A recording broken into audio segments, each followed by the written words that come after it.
जय श्री कृष्ण बंधुओं। भगवान श्री हरि विष्णु के अंशावतार परम तेजस्वी दुर्लभ धनुर्धारी अद्वितीय शिव भक्त शस्त्र व शास्त्र के गुरु भगवान परशुराम जी के प्राकट्य दिवस अक्षय तृतीया के उपलक्ष्य में आपको हार्दिक शुभ मंगल कामनाएं और बधाई। समस्त धर्म प्रेमी जनों को और विप्रजनों को शुभ मंगल कामनाएं। बंधुओं, भगवान परशुराम जी का प्राकट्य सतयुग और त्रेता के संधि काल में रोहिणी नक्षत्र में महर्षि जमदग्नि के यहां हुआ। बंधुओं, इनका नाम राम था। राम यानी लोक कल्याण करने वाला। परशु धारण करने के कारण आप परशुराम कहलाए, यानी फरसा धारण करने के बाद आपने जनहित के लोकहित के कार्य किए। कुछ लोगों में ये भ्रांति है या अधिकांश तौर पे लोग ऐसा कहते हैं कि भगवान परशुराम क्रोधी और क्षत्रिय विरोधी थे। ऐसा नहीं है।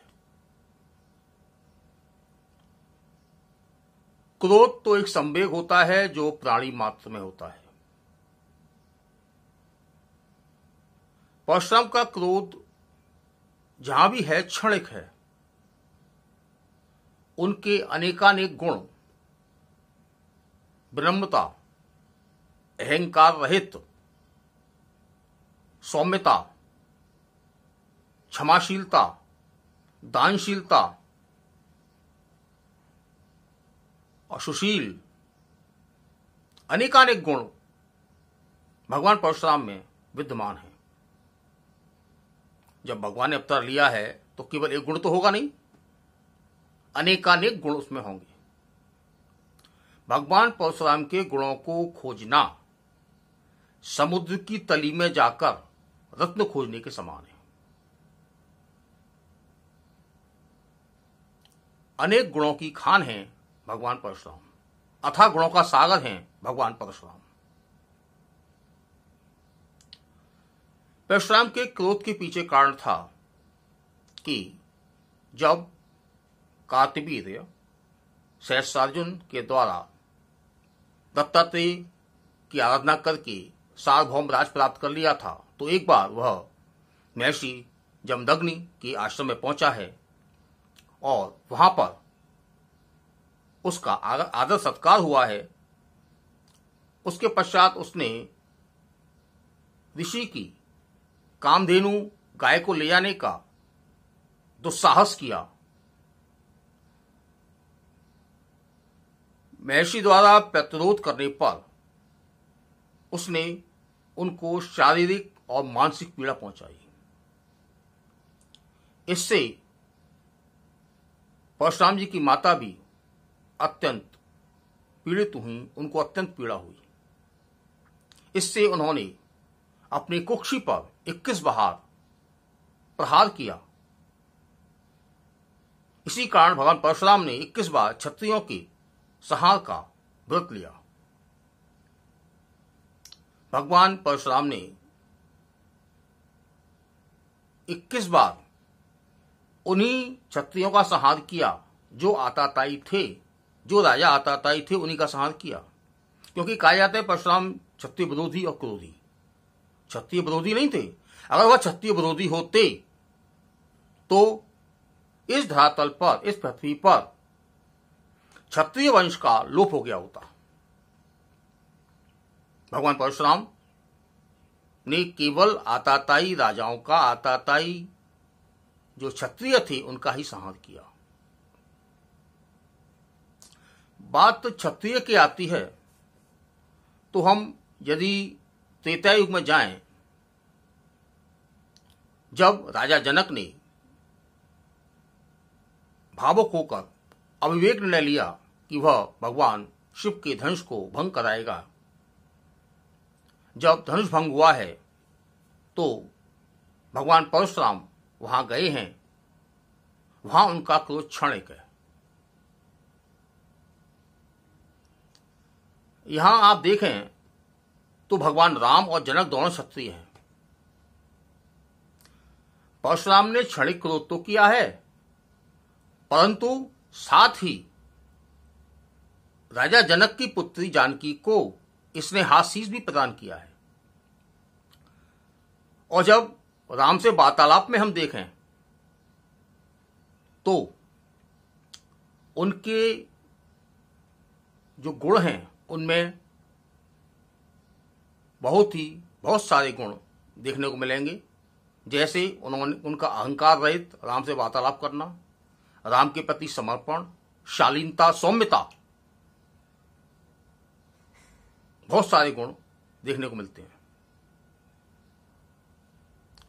अब बात करें द्वापर युग की, तो द्वापर युग में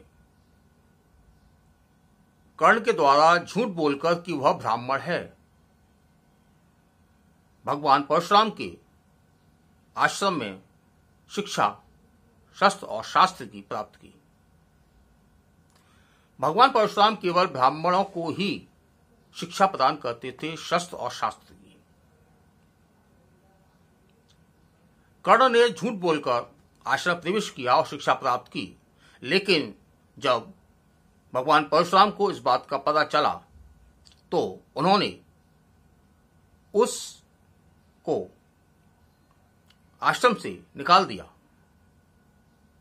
लेकिन कोई दंडात्मक कार्रवाई नहीं की।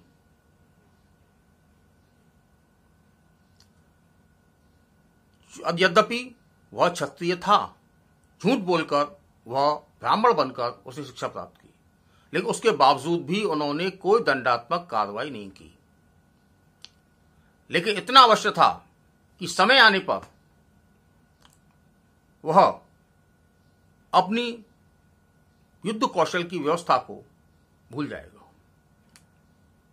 जो विद्या है उसको भूल जाएगा। बंधुओं, इसके अलावा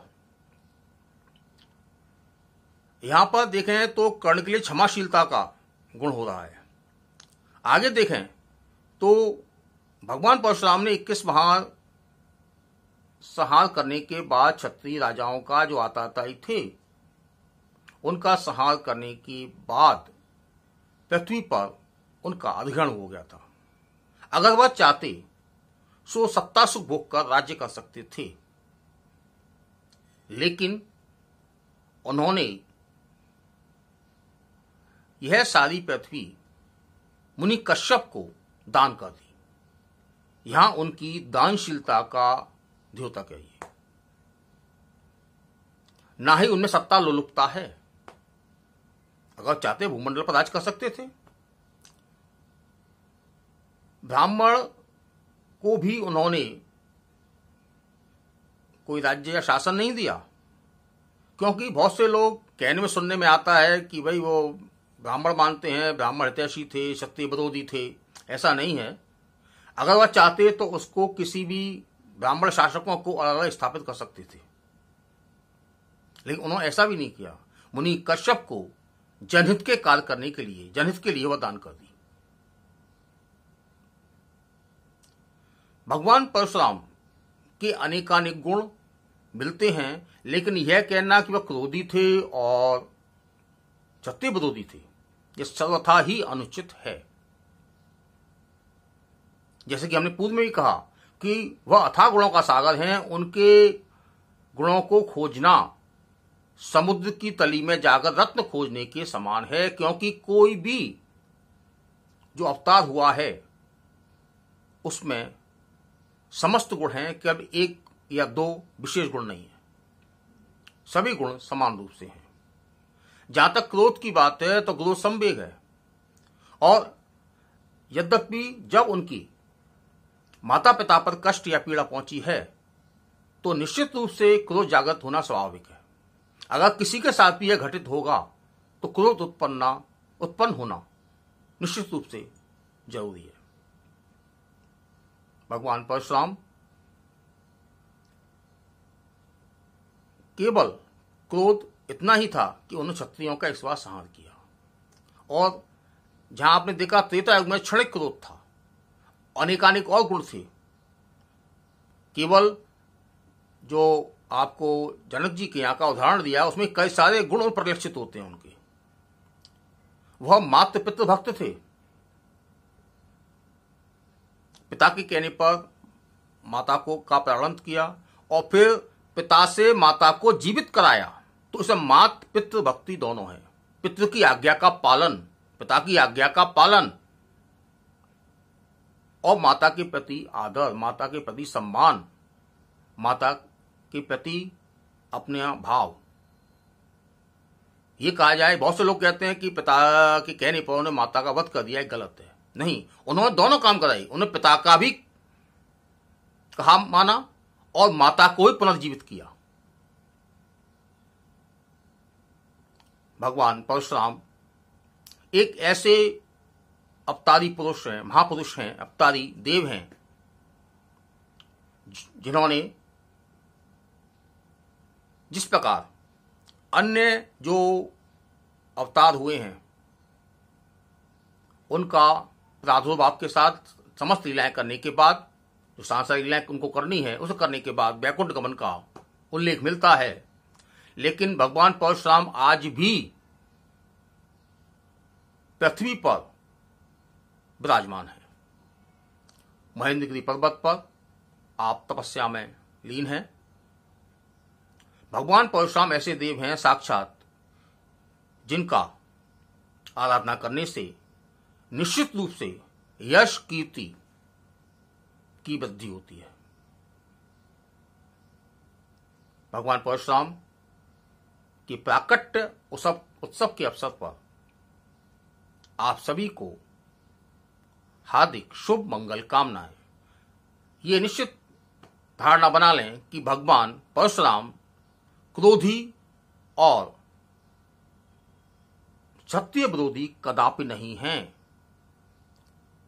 आपसे वार्तालाप का ये उद्देश्य इसलिए ही किया गया है कि यह भ्रांति समाप्त हो जाए।